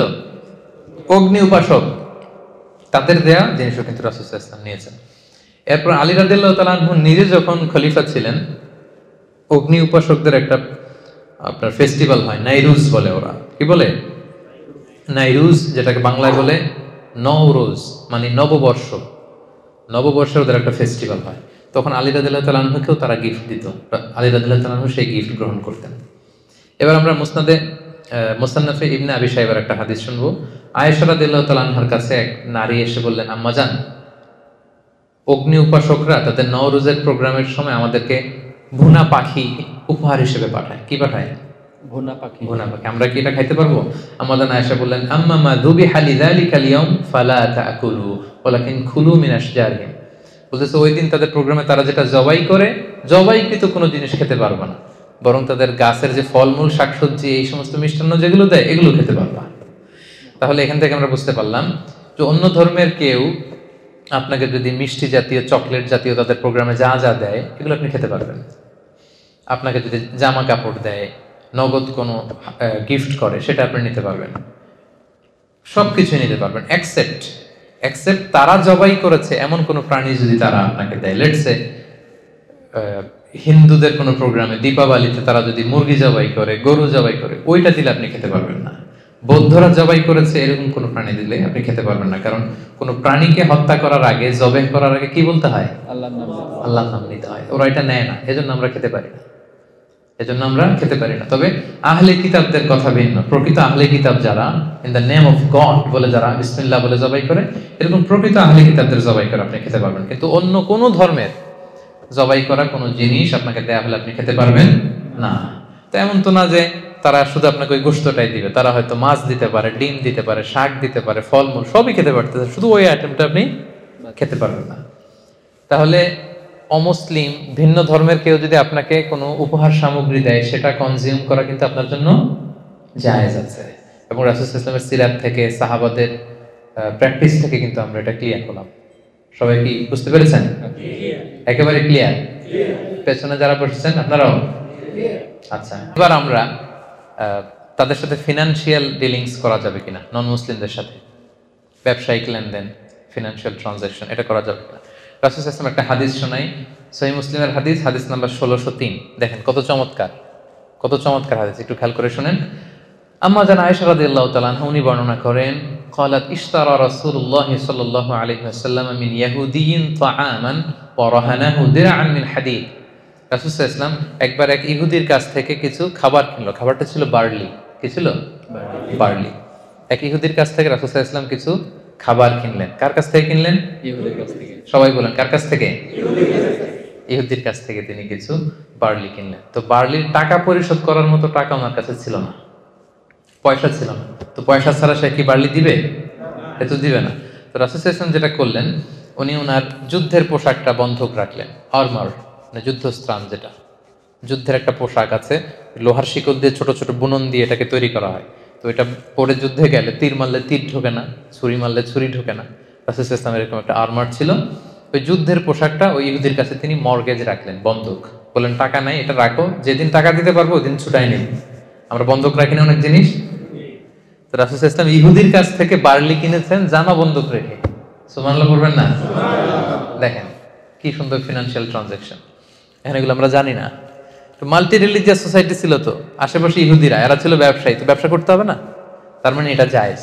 তাদের সাথে স্বাভাবিক ব্যবসায়িক যে লেনদেন, টাকা ধার দেওয়া, ধার নেওয়া, বন্ধক রাখা, ঋণ নেওয়া, কিছু কেনা, তাদের কাছে বেচা, এটা জায়েজ। শরীয়তের কাজই হচ্ছে লাইফটাকে স্মুথ করে দেওয়া। আর বিধানগুলো এত সুন্দরভাবে ইসলাম দিয়েছে যেটাতে আমাদের লাইফটা স্মুথ হয়। এজন্য শরীয়তের আরেক নাম জীবন। শরীয়তের আরেক নাম কি? শরীয়ত মানেই জীবন। আর শরিয়াতু হিয়াল হায়াত। আমার লাইফ কিভাবে সুন্দর হবে, স্মুথ হবে। আমরা শুধু গবেষণা করি, কনফারেন্স করি যে লাইফটাকে কিভাবে সুন্দর করা যায়। এই গবেষণা এর চেয়ে অনেক বড় নিয়ম কানুন দিয়ে আল্লাহ তাআলা আমাদের জন্য পাঠিয়েছেন, যেটা 1000 বছর গবেষণা করে ওটার ধারে কাছেও আল্লাহর পাঠানো যে ওয়াহী, রেভেলেশন, এটার ধারে কাছেও আমরা যেতে পারবো না। লাইফটাকে স্মুথ করার জন্য মূলত আল্লাহ তাআলা এই বিধানগুলো দিয়েছেন, কিন্তু আমরা অনেকে জানি না। তাহলে রাসূল সাল্লাল্লাহু আলাইহি ওয়াসাল্লাম ইহুদিদের সাথে ফিনান্সিয়াল ট্রানজাকশন করেছেন। পয়েন্টটা ক্লিয়ার? আচ্ছা, এবার হচ্ছে ভিন্ন ধর্মাবলম্বী অন্য ধর্মের ভাই বোনদের কাছ থেকে কোনো ধরনের সাপোর্ট, কোনো ধরনের ধরেন let's say social support, political support, এগুলো নেওয়া যাবে কিনা? এগুলো নেওয়া যাবে কিনা? এবার আসুন যে আমরা সিরাত থেকে দেখি। রাসূল সাল্লাল্লাহু আলাইহি ওয়াসাল্লামের জীবনের একটা ছোট্ট ঘটনা আপনাদের সাথে শেয়ার করি। ওনার চাচা ইন্তেকাল করলেন। চাচার নাম কি? সবাই বলবেন কি নাম? বাবার মতো ভালোবাসতেন, শেল্টার দিতেন, উনি ইন্তেকাল করলেন। ওনার প্রথম স্ত্রীর নাম কি? খাদিজা রাদিয়াল্লাহু তাআলা আনহা। ফিনান্সিয়ালি সাপোর্ট করতেন, ঘরে তিনি সান্ত্বনা যোগাতেন। উনিও মারা গেলেন। রাসূল সাল্লাল্লাহু আলাইহি ওয়াসাল্লাম এর চেয়ে বেশি আর শকড হননি কখনো। চাচা নাই, ঘরে যে স্ত্রী সান্ত্বনা দিত উনিও নাই। রাসূল সাল্লাল্লাহু আলাইহি ওয়াসাল্লাম খুব একা বোধ করতে লাগলেন। এদিকে মক্কায় থাকার নিয়ম ছিল আমান নিয়ে থাকতে হতো। আমান মানে সিকিউরিটি। বড় বড় নেতা ছিল, গোত্র ছিল, এরা যদি সিকিউরিটি আপনাকে দেয় আপনি থাকতে পারবেন, কাইন্ড অফ ভিসা। এখনকার মালয়েশিয়ার আমার ভিসা না থাকলে আমি থাকতে পারবো না। তো এই ভিসা সিস্টেম আমান ওনার চাচা দিত। আমান, চাচা আমান দেওয়ার কারণে কেউ রাসূল সাল্লাল্লাহু আলাইহি ওয়াসাল্লামের গায়ে টাচও করতে পারত না। এখন চাচা নাই, এবার রাসূল সাল্লাল্লাহু আলাইহি ওয়াসাল্লাম বাঁচাবে কি? স্ত্রী নাই, সান্ত্বনা যোগাবে কে? রাসূল সাল্লাল্লাহু আলাইহি ওয়াসাল্লাম এবার ভারাক্রান্ত মন নিয়ে তায়েফে চলে গেলেন, কারণ মক্কায় থাকার পরিবেশ নাই, যে কোনো সময় অ্যাটাক হবে। এতদিন অ্যাটাক করে নাই চাচার ভয়ে, এবার চাচা নাই, তায়েফে গেলেন। তায়েফের ঘটনা সবার জানা না আপনাদের?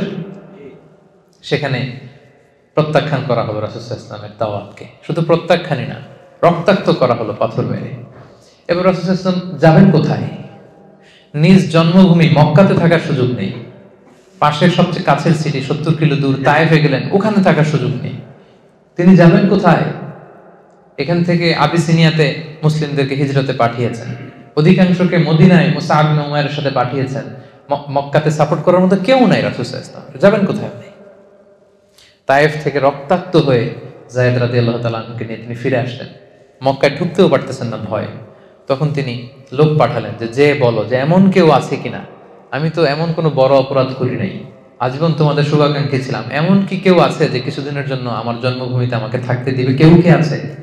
কেউ রাজি হয় না, কেউ রাজি হয় না রাসূল সাল্লাল্লাহু আলাইহি ওয়াসাল্লামকে আমান দেওয়ার জন্য। মানে যে ভিসা ছাড়া রাসূল সাল্লাল্লাহু আলাইহি ওয়াসাল্লাম ঢুকতে পারতেছে না মক্কায়, কেউ দিচ্ছে না।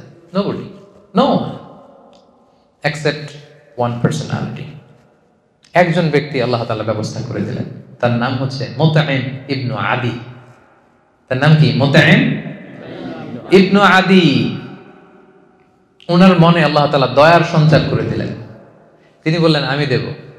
ওনার ছেলেদেরকে পাঠালেন। ওনার ছেলের নাম জুবাইর ইবনে মুতঈম রাদিয়াল্লাহু তাআলা। ছেলে মুসলমান হয়েছে, কিন্তু মুতঈম ইবনে আদির নসিবে ঈমান জোটে নাই। উনি বললেন আমি শেল্টার দেব।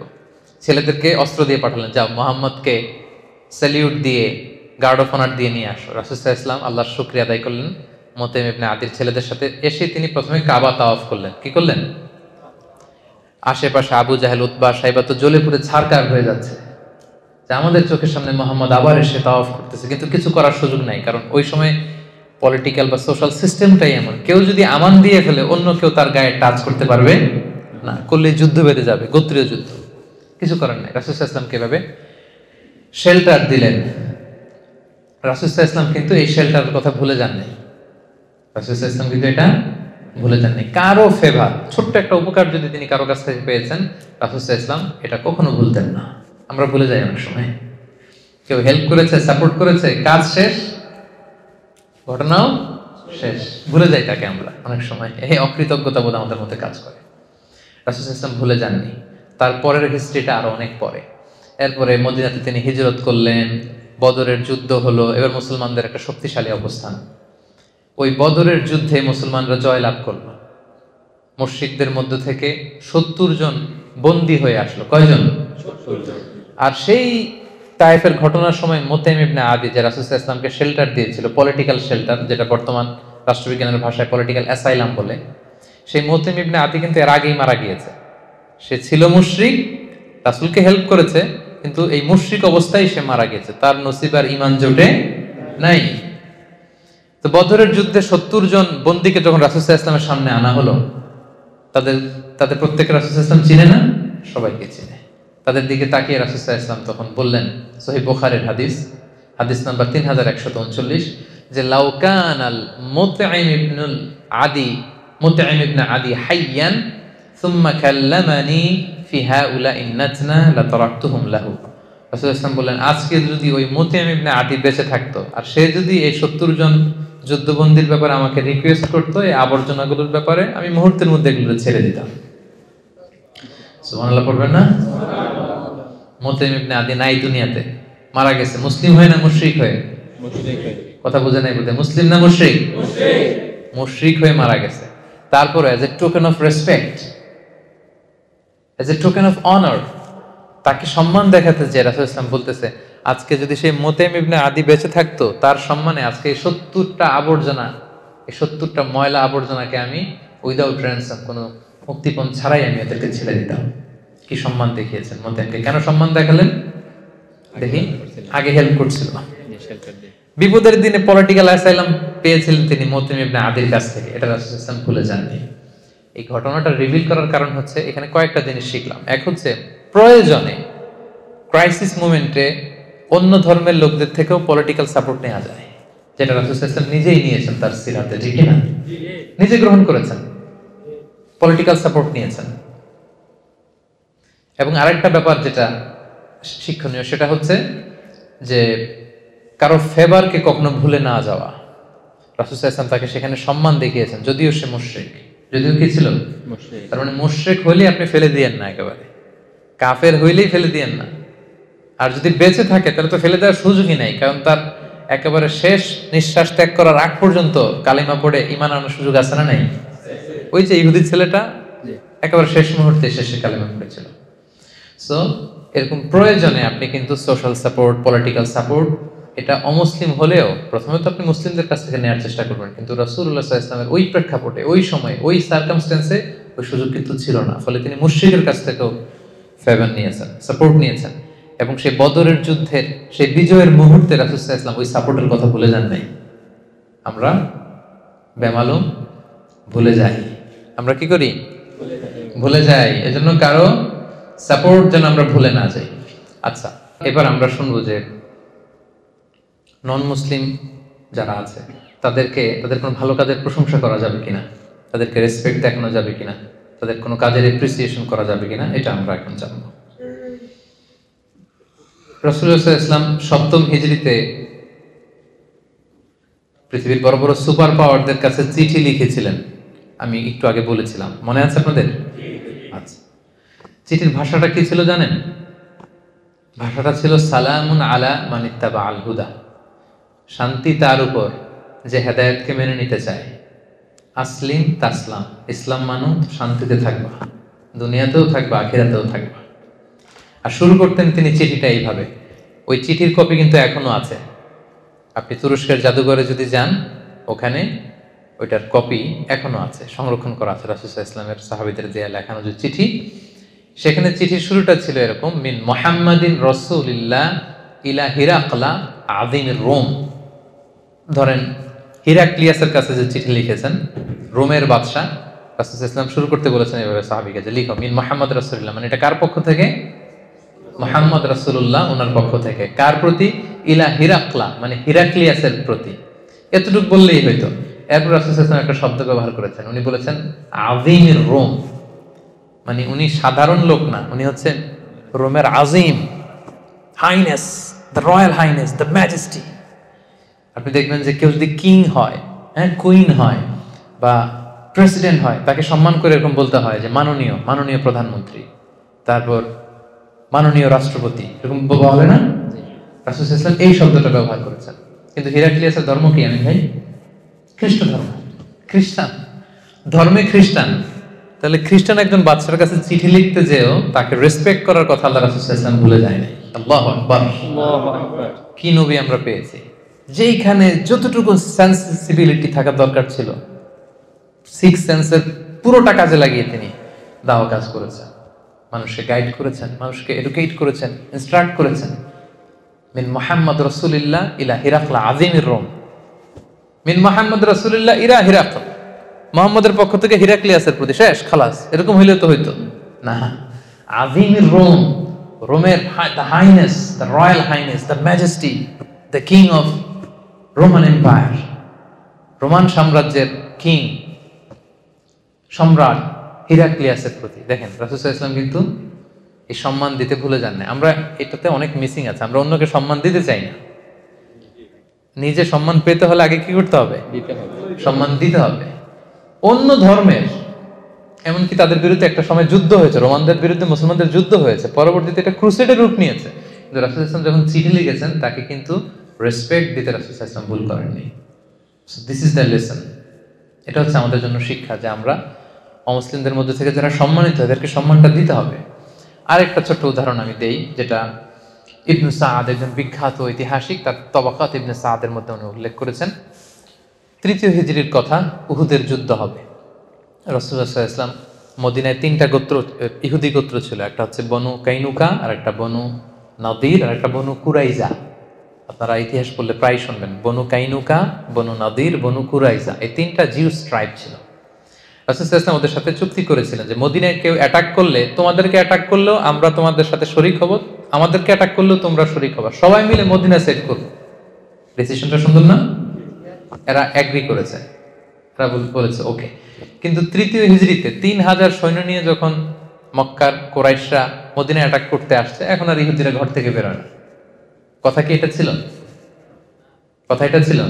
কথা কি ছিল? সবাই মিলে মদিনাকে প্রোটেক্ট করব, সেভ করবো আমরা। এখন এরা কেউ বেরোয় না। রাসূল সাল্লাল্লাহু আলাইহি ওয়াসাল্লাম পড়ছেন বিভাগে, কি রে চুক্তি করে এরা চুক্তি ভঙ্গ করে। এখন রাসূল সাল্লাল্লাহু আলাইহি ওয়াসাল্লাম ওনার ব্যাটালিয়নকে সাজালেন, 1000 মুসলিমকে নিয়ে বেরোলেন। কোনো ইহুদি বেরোয় না, সবাই চুক্তি ভঙ্গ করতেছে, একজন ইহুদি ছাড়া। নাম হচ্ছে মুখাইরিক। কি নাম? মুখাইরিক। সে তলোয়ার নিয়ে, ঘোড়া নিয়ে বেরোইতেছে, আর প্রত্যেক গোত্রপতির কাছে যায় বলে, এই ইহুদিরা তোমরা মুহাম্মদের সাথে চুক্তি করছো, সবাই মিলে বাঁচাবা। এরা কেউ এই অজুহাত দেয়, কেউ ওইটা দেয়, কেউ কয় এই সমস্যা ওই সমস্যা। তো সে বলে, তোমাদের যার যত সমস্যা থাক, আমি মুখাইরিক, আমার ওয়াদা আমি রাখবো। ঘোড়সাওয়ার হয়ে বেরিয়ে গেলেন। আর ছেলে মেয়েদেরকে বললেন, আমি যদি মারা যাই এই যুদ্ধে, আমার সম্পদ তোরা পাবি না, মুহাম্মদ পাবে, সে যা মনে চায় তাই করবে। সুবহানাল্লাহ। সে উহুদের যুদ্ধে গেল, বীর বেশে সে লড়াই করতে করতে করতে করতে সে সেখানে নিহত হলো। রাসূলুল্লাহ সাল্লাল্লাহু আলাইহি ওয়াসাল্লামের কাছে সংবাদ পৌঁছানো হলো যে, রাসূলুল্লাহ, কোনো ইহুদিরা ঘর থেকে বের হয় নাই মদিনাকে প্রোটেক্ট করার জন্য, এক্সেপ্ট মুখাইরিক। এই যে তার লাশ, সে নিহত হয়েছে। রাসূলুল্লাহ সাল্লাল্লাহু আলাইহি ওয়াসাল্লাম তার লাশের সামনে যে সম্মান দেখালেন, তিনি বললেন, মুখাইরিক খায়রু ইয়াহুদ। Mukhairiq is the best among the Jews. পৃথিবীতে যত ইহুদি হতে পারে, ইহুদি আছে, সকল ইহুদিদের মধ্যে শ্রেষ্ঠ ইহুদি হচ্ছে মুখাইরিক। সুবহানাল্লাহ ওয়া বিহামদিহি। দ্য বেস্ট অ্যামং জিউস, সবচেয়ে শ্রেষ্ঠ ইহুদি মুখাইরিক।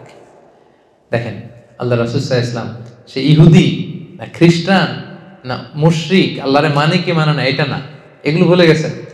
রাসূল সাল্লাল্লাহু আলাইহি ওয়াসাল্লাম as a token of appreciation তাকে সেলিউট জানালেন, তাকে সম্মান দেখালেন। সে যে তার ওয়াদা রেখেছে, রাসূল সাল্লাল্লাহু আলাইহি ওয়াসাল্লাম তাকে অ্যাপ্রিশিয়েট করলেন, বললেন দ্য বেস্ট অ্যামং জিউস। এর চেয়ে ভালো ইহুদি আর হতে পারে না। এখন মুখাইরিকের সাথে আল্লাহ তাআলা কি আচরণ করবে আমরা জানি না। যুদ্ধের ময়দানে এমনও তো হতে পারে তা সে ঈমান এনেছিল, হতে পারে না, আমরা জানি। তার সাথে তার রবের কি ঘটছিল, শেষ মুহূর্তটা কিভাবে কাটছিল, আমরা কেউ জানি না। তার ফয়সালা আল্লাহ করবে, কিন্তু সে তার কথা রেখেছিল। এজন্য আল্লাহর হাবিব সাল্লাল্লাহু আলাইহি ওয়াসাল্লাম তাকে এই সম্মানটা দিতে ভুলে যান নাই। তাকে তিনি রেসপেক্ট করেছেন, অ্যাপ্রিশিয়েট করেছেন, এবং সব সাহাবীদের সামনে বলেছেন যে সে হচ্ছে শ্রেষ্ঠ ইহুদি। সে কি? শ্রেষ্ঠ ইহুদি। তো দেখেন, ইসলাম কিন্তু আমাদেরকে মানে ন্যারো মাইন্ডেড হতে বলে না। অন্য ধর্মের ভালো কাজ করলে যে আমরা অ্যাপ্রিশিয়েট করবো না, এমনটা না। যেই ধর্মের হোক, যেই বিশ্বাসের হোক, ভালো কাজ করলেই এটার অ্যাপ্রিশিয়েট করতে হবে। তাহলে অন্য ধর্মাবলম্বী যারা, এদেরকে রেসপেক্ট দেখানোতে, প্রশংসা করাতে কোনো সমস্যা নেই। এটা আমরা ক্লিয়ার হয়েছে সবাই? আচ্ছা, তাহলে এটা আমাদেরকে খেয়াল রাখতে হবে যে অন্য ধর্মের হলেই যে তারা খারাপ এবং সবাইকে এক পাল্লায় মাপা, এটা আমাদের একটা বড় সমস্যা। সবাইকে কিন্তু এক পাল্লায় মাপা যাবে না। সিম্পল একটা উদাহরণ দিয়ে যদি আমি আপনাকে বলি, আবু তালেব কি মুসলিম ছিল না মুশরিক? এটা উত্তর দিতে হবে সবাই, নাহলে বোঝা যাবে না। আবু তালেব রাসূল সাল্লাল্লাহু আলাইহি ওয়াসাল্লামের চাচা, মুসলিম না মুশরিক?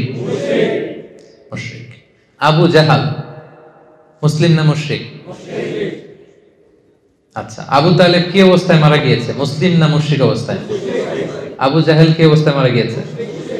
তাহলে আবু তালেব, আবু জাহেল দুইজনই মুশরিক, দুইজনই শিরকের উপর ইন্তেকাল করেছে, কিন্তু দুইজন কি এক?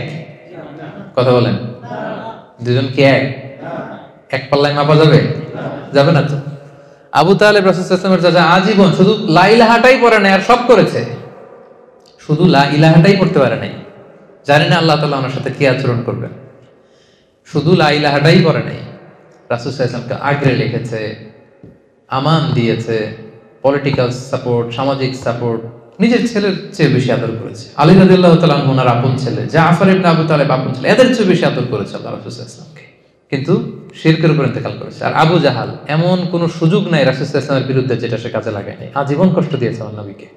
বদরের যুদ্ধে শেষ নিঃশ্বাস ত্যাগ করা পর্যন্ত ইসলামের বিরুদ্ধে কাজ করে গিয়েছে। এও মুশরিক, এও মুশরিক, দুই মুশরিক কি এক? কথা বলেন। তাহলে সবাইকে এক পাল্লায় মাপা যাবে না, বুঝতে পেরেছেন? যদিও ভিন্ন ধর্মের হয়, অন্য ধর্মের হয়, তারা সবাই এক নয়। সিম্পলি আমরা এদেরকে তিনটা ক্যাটাগরি করতে পারি, তিনটা ক্যাটাগরি। এক নম্বর হচ্ছে যে যারা ইসলামের বিরুদ্ধে বিষোদ্গার ছড়ায়, আমাদের বিরোধী, আমাদের সাথে যুদ্ধ অবস্থায় আছে, তাদের সাথে আমাদের রিয়াকশন একরকম, কি বলেন, তাই না? যারা আমাদের বিরোধী, আমাদের সাথে যুদ্ধে লিপ্ত হতে চায়, তাদের সাথে রিয়াকশন একরকম। আরেকটা হচ্ছে নিউট্রাল, যারা অমুসলিম, পৃথিবীর বিভিন্ন দেশে যে অমুসলিম সাধারণ জনগণ, এদের সাথে আমাদের কোনো বিরোধ আছে? এদের সাথে আমাদের সুসম্পর্ক থাকবে, ফ্রেন্ডশিপ থাকবে। আরেকটা আছে, শুধু নিউট্রালি না, বরং আমাদেরকে ভালোবাসে, এরকমও ভিন্ন ধর্মী আছে না? নেই? যে বললাম না যে অনেক হিন্দু আমাদের প্রোগ্রামগুলোতে আসে। খুলনায় আমার একটা প্রোগ্রাম ছিল, আমার বলতেছে আয়োজক কমিটি, হুজুর কয়েকশো হিন্দু আসছে আপনার আলোচনার সাথে, কয়েকশো। ধর্ম কি? সবাই বলেন কিন্তু তাফসীর শুনতে আসছে।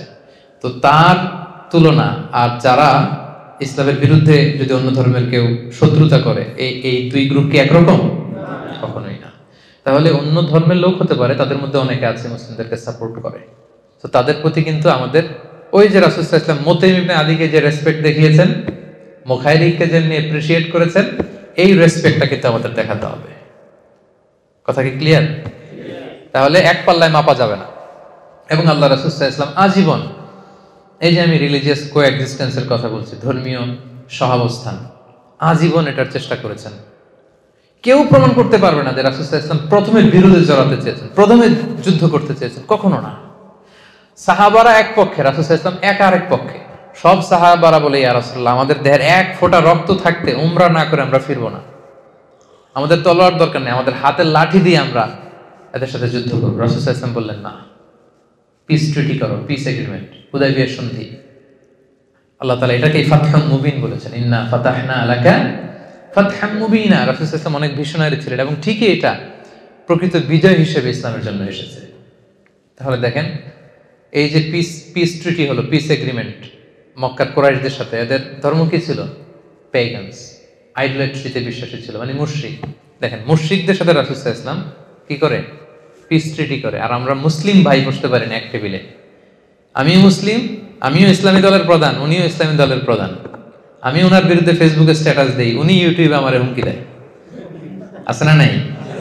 এই তো এটাই চলতেছে, এটাই চলতেছে।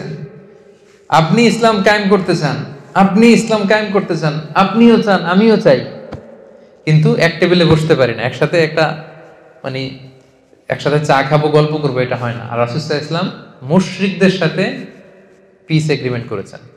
মুশরিকদের সাথে, এরা মূর্তির পূজা করত। মদিনায় এসে দেখলেন ইহুদিরা ডমিনেটেড এখানে, ওনাদের সাথে বিরুদ্ধে জড়ালেন না। রাসূল সাল্লাল্লাহু আলাইহি ওয়াসাল্লাম মদিনায় এসে আরেক সবাইকে ইন্টারফেথ ডায়ালগের কথা বললেন, আন্তঃধর্মীয় সংলাপ বললেন, কুল ইয়া আহলাল কিতাবি তাআলাউ ইলা কালিমাতিন সাওয়াইন বাইনানা ওয়া বাইনাকুম আল্লা না'বুদা ইল্লাল্লাহ ওয়া লা নুশরিকা বিহি শাইআ। ইহুদিদেরকে বলল যে, ইহুদিরা, আমাদের মধ্যে যে আনকমন ব্যাপারগুলো, এগুলো বাদ দাও, কমন যেটা আছে, আমাদের কমন গ্রাউন্ড, আসলে এটা নিয়ে একটু একসাথে বসি। তোমাদের নবী মুসা, উনি তো এক আল্লাহর কথা বলতো। খ্রিস্টানদেরকে বলেছেন জেসাস খ্রাইস্ট, যিশু খ্রিস্ট এক আল্লাহর কথা বলতো, আমি তো ওই এক আল্লাহর কথাই বলি। আসলে এই এক আল্লাহর প্রসঙ্গটাকে সামনে রেখে একসাথে একটু বসি। তাআলাউ ইলা কালিমাতিন সাওয়াইন বাইনানা ওয়া বাইনাকুম। শুধু এখানেই না, এই যে এসেন্স অফ রিলিজিয়ন, রাসূল সাল্লাল্লাহু আলাইহি ওয়াসাল্লাম বোঝাতে চাইলেন যে এই বিষয়টাতে আমরা সবাই এক, তোমরাও এক, same to Musa, same to Jesus, same to me, তাওহীদ। আসলে এটাতে আমরা একত্রিত হই। তার মানে কি বোঝা গেল? রাসূল সাল্লাল্লাহু আলাইহি ওয়াসাল্লাম কি বিরোধ করতে চেয়েছেন না মিলেমিশে থাকতে চেয়েছেন? মিলেমিশে। এরপরে এখানে তিনি অ্যালায়েন্স করলেন ইহুদিদের সাথে, কোয়ালিশন করলেন, যেটাকে মদিনা চার্টার বলে। মদিনা সনদ নাম শুনছেন না আপনারা? মদিনা সনদ কি মুসলমানদের মধ্যে হয়েছিল নাকি? হ্যাঁ, কারা ছিল এখানে? মুসলিমরা ছিল, মুশরিকরা ছিল, ইহুদিরা ছিল এখানে। এবং এত সুন্দর, গোটা বিশ্বকে, মানে দ্বিতীয় নজির নাই এই চার্টার থেকে, গোটা বিশ্বের এই হিউম্যান চার্টার, এই ডিক্লারেশন, ওই ডিক্লারেশন, নিয়ম কানুন, সব এগুলো রাসূল সাল্লাল্লাহু আলাইহি ওয়াসাল্লামের এখান থেকে কপি করা। এমন ভাবে তিনি ধারা সাজিয়েছেন যে সবাই মিলে মদিনাকে প্রোটেক্ট করব। মালয়েশিয়ার যে নিয়ম, সাতু মালয়েশিয়া, মালয়েশিয়ার স্লোগানটার নাম কি? সাতু মালয়েশিয়া। মানে তুমি চাইনিজ হও, তুমি তামিল হও, তুমি মুসলিম হও, ইটস আপ টু ইউ, কিন্তু আমরা সবাই মালয়েরা মিলে এক জাতি। কত চমৎকার!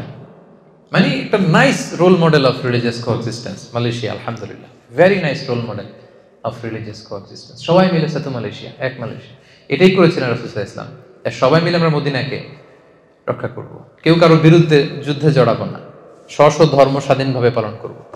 কিন্তু দুঃখজনক হলেও সত্যি, রাসূল সাল্লাল্লাহু আলাইহি ওয়াসাল্লামের পক্ষ থেকে কোনো ধরনের ঘাটতি ছিল না। অন্যান্য যারা ছিল ইহুদিদের মধ্যে থেকে গোত্রগুলো, একের পর এক তারা ট্রেচারি করার কারণে রুলসগুলো ভঙ্গ করার কারণে এই মদিনা সনদ ভঙ্গ হয়েছে। কিন্তু রাসূল সাল্লাল্লাহু আলাইহি ওয়াসাল্লামের পক্ষ থেকে এই শান্তি নষ্ট করার কোনো কিছু তিনি কখনো করেন নাই। সবসময় চেয়েছেন এই যে রিলিজিয়াস কোএক্সিস্টেন্স বা একসাথে মিলেমিশে থাকা, ধর্মীয় সহাবস্থান, এটা কিন্তু রাসূল সাল্লাল্লাহু আলাইহি ওয়াসাল্লাম শিখিয়েছেন। সর্বশেষ কথা, শেষ কথা বলি, শেষ পয়েন্টটা আমাদের ছিল, সেটা হচ্ছে মুসলিম ল্যান্ডে অমুসলিম সংখ্যালঘুদের অধিকার। আরবিটা বলবো না, শুধু বাংলা হাদিস দুটা বলি। দেশ মুসলিম, এখানে যদি সংখ্যালঘু অন্য ধর্মের হিন্দু থাকে, বৌদ্ধ থাকে, তাদের রাইটের ব্যাপারে দেখেন ইসলাম কতটা ভয়ঙ্কর হুঁশিয়ারি দিয়েছে। আল্লাহ রাসূল সাল্লাল্লাহু আলাইহি ওয়াসাল্লাম বলেন, হাদিসটা সহিহ, যে কেউ যদি কোনো সংখ্যালঘুর উপর অত্যাচার করে, তার উপর জুলুম করে, সে যেটার প্রাপ্য এটা থেকে যদি কেউ বঞ্চিত করে, তাহলে কিয়ামতের ময়দানে আমি রাসূল সাল্লাল্লাহু আলাইহি ওয়াসাল্লাম তার পক্ষে, ওই মুসলিমের বিপক্ষে বাদী হয়ে আল্লাহর কোর্টে দাঁড়াবো। সুবহানাল্লাহ পড়তে বললেন না? আপনি নামাজ পড়তে পড়তে কপালে দাগ ফেলাই দিয়েছেন, দাড়ি রাখতে রাখতে এত লম্বা জুব্বা, এরপরে হিন্দুদের বাড়ি দখল করতেছেন আর বলতেছেন আপনি বড় হাজী সাহেব। আল্লাহ রাসূল সাল্লাল্লাহু আলাইহি ওয়াসাল্লাম বলেন কিয়ামতের দিন আল্লাহ রাসূল ওই হিন্দুর পক্ষে থাকবে, আপনার বিপক্ষে। কথাটার ওজন খেয়াল করেন। বাংলাদেশে কিন্তু এরকম হয়, ক্ষমতার দাপটে হিন্দুদের বাড়ি দখল করে, জমি দখল করে, সংখ্যালঘুদের উপর অত্যাচার করে। হ্যাঁ, আছে না এরকম? আল্লাহ রাসূল সাল্লাল্লাহু আলাইহি ওয়াসাল্লাম বলেছেন তুমি মুসলিম হও, তুমি হাজী হও, তুমি যেটা হও, তোমার বিপক্ষে থাকবে আমার অবস্থান কিয়ামতের দিন। আচ্ছা, সোজা সাপটা একটা আনসার দেন, রাসূল সাল্লাল্লাহু আলাইহি ওয়াসাল্লাম যদি কারো বিপক্ষে বাদী হয়ে দাঁড়ায়, উপায় নেই, যার শাফাআত ছাড়া আমরা জান্নাতে ঢোকা কল্পনাই করতে পারি না, তিনি আমার বিপক্ষে, আল্লাহর সুপ্রিম কোর্টের ট্রাইব্যুনালে আমার বিপক্ষে। জান্নাতে যাওয়ার কোনো সুযোগ কি আমার সেদিন থাকবে? জন্য খবরদার। সংখ্যালঘুদের ব্যাপার দেখেন ইসলাম কত কঠিন হুঁশিয়ারি দিয়েছে। আমার হিন্দু ভাইরা, এই আলোচনা যদি কেউ আপনারা শুনেন, এটা যখন ইউটিউবে যাবে, রাসূল সাল্লাল্লাহু আলাইহি ওয়াসাল্লাম বলেছেন আপনাদের পক্ষে, সে 1400 বছর আগে আপনাদের পক্ষে, আপনাদের রাইটসের জন্য, আপনাদের অধিকারের জন্য রাসূল সাল্লাল্লাহু আলাইহি ওয়াসাল্লাম লড়াই করেছেন। স্পষ্ট ঘোষণা, সংখ্যালঘুদেরকে আক্রমণ করলে, এদের উপর অত্যাচার করলে, জুলুম করলে, এদের প্রাপ্য অধিকার থেকে বঞ্চিত করলে, আমি নবী কিয়ামতের দিন সংখ্যালঘুর পক্ষে দাঁড়াবো, তার বিপক্ষে দাঁড়াবো। হাদিস নাম্বার 1। হাদিস নাম্বার 2, আল্লাহ রাসূল সাল্লাল্লাহু আলাইহি ওয়াসাল্লাম বলেন কেউ যদি কোনো সংখ্যালঘুকে অন্যায়ভাবে হত্যা করে, কি করে?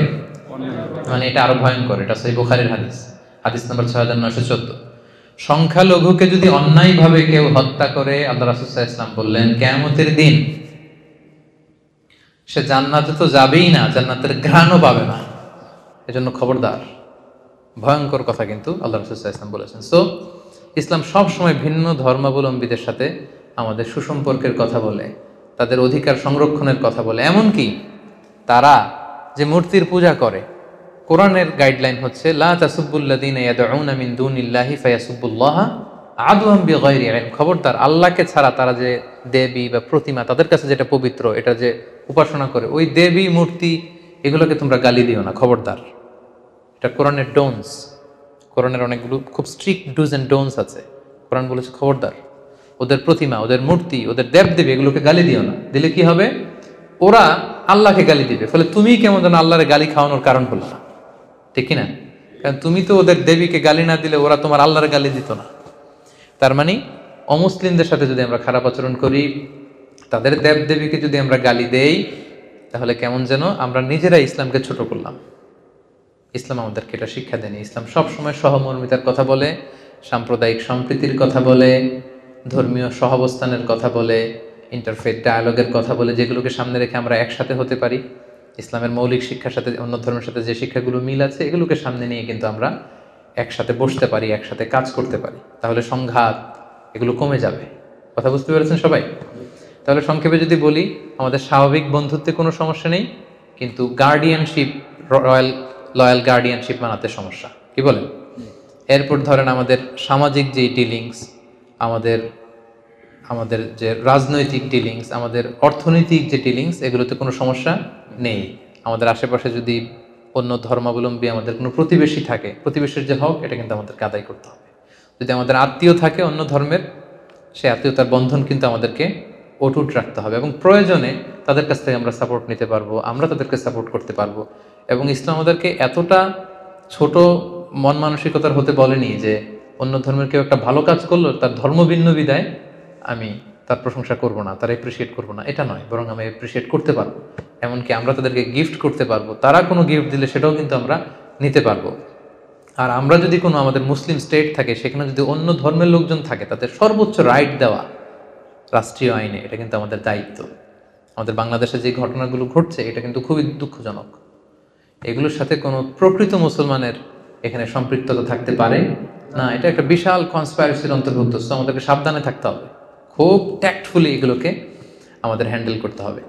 আর তার পাশাপাশি একই দেশে যদি অনেকগুলো ধর্মের লোক থাকে, সেক্ষেত্রে আমরা বলি যে এমনভাবে আমাদের নিজস্ব স্বকীয়তাকে বজায় রাখা, তাদের সাথে মিশতে যে সামাজিক মেলামেশা করতে যে আমরা যেন আমাদের স্বকীয়তাকে না হারাই। বিশেষ করে ইসলামের শিরকের গুনাহ সবচেয়ে বড় গুনাহ। আল্লাহ সব মাফ করেন, কিন্তু শিরকের গুনাহকে তিনি কখনো মাফ করেন না। তাদের যেখানে দেবদেবীর পূজা হচ্ছে, এটা তাদের কাছে ধর্মীয় অনুষ্ঠান, পবিত্র, কিন্তু আমরা কিন্তু সেখানে উপস্থিত থাকতে পারবো না। আমাদের তাওহীদের মধ্যে কোনো ধরনের ঘাটতি হয়, এটা প্রশ্নবিদ্ধ হয়, এমন কোনো কাজ কিন্তু আমরা কখনো করতে পারবো না। তারা শান্তিপূর্ণভাবে তাদের ধর্ম তারা পালন করবে, আমরা শান্তিপূর্ণভাবে আমাদের ধর্ম পালন করবো। They have their faith, we have our faith. আল্লাহ তাআলা খুব স্পষ্টভাবে বলেছেন, লাকুম দীনুকুম ওয়ালিয়া দীন। তারা তাদের ধর্ম সুন্দরভাবে পালন করবে, আমরা আমাদের ধর্ম সুন্দরভাবে পালন করব। এবং এটাই হচ্ছে ইসলামের সাম্প্রদায়িক সম্প্রীতির শিক্ষা। ইসলাম সব সময় আমাদেরকে অন্য ধর্মের প্রতি শ্রদ্ধাশীল হতে বলে।